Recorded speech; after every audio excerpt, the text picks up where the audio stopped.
Hi.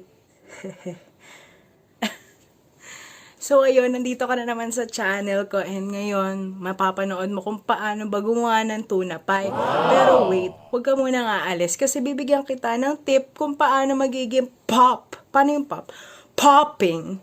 Popping tuna pie. So, nakikita natin kasi madalas, sa mga napanood ko din, flat yung kanilang tuna pie. And dito, tuturuan ko yung paano yung magandang paraan para maging bilog siya and popping. Start the video. Let's go.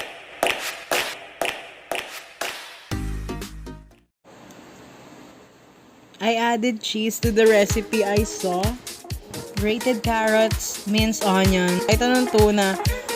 Just make sure that it is drained and you will pound it like this.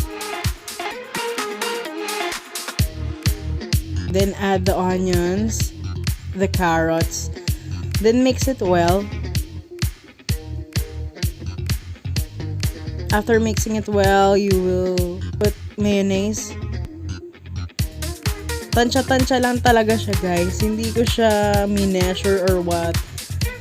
If you think that it's in the right consistency like that, or if you want it more to have more mayonnaise, you can do. And also I added the cheese.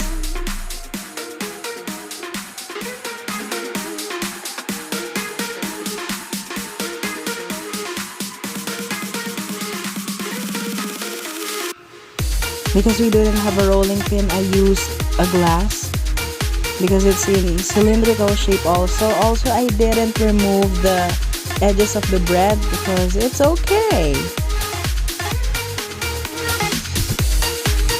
The quality of the bread that we bought is so dry, that's why it's like that. Put the tuna mixture on the center of the bread.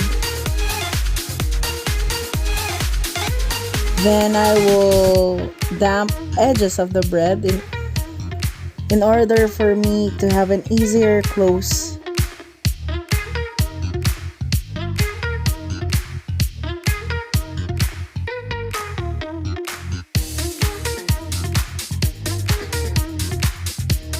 Honestly, I was having a hard time to damp the bread because it is too dry. So here I will pierce the edges for this sign, yeah.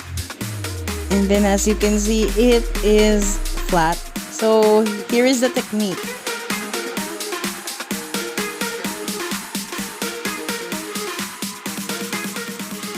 Add tuna mixture and leave at least 1 centimeter so that you could close the end of the bread.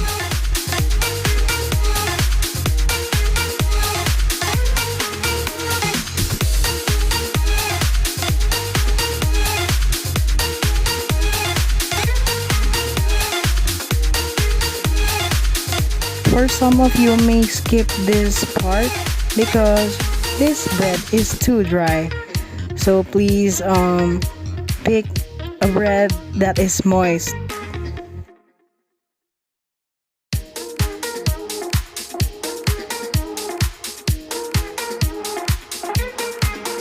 Spread the breadcrumbs onto a plate.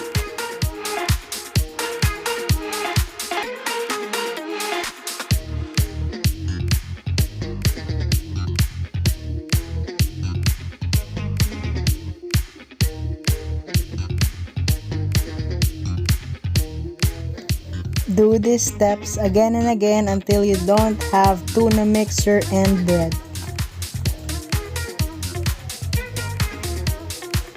I suggest you deep fry it, but for me, we do not have a deep fryer and we are on quarantine. We should really be resourceful and not take up too much oil. So here it is.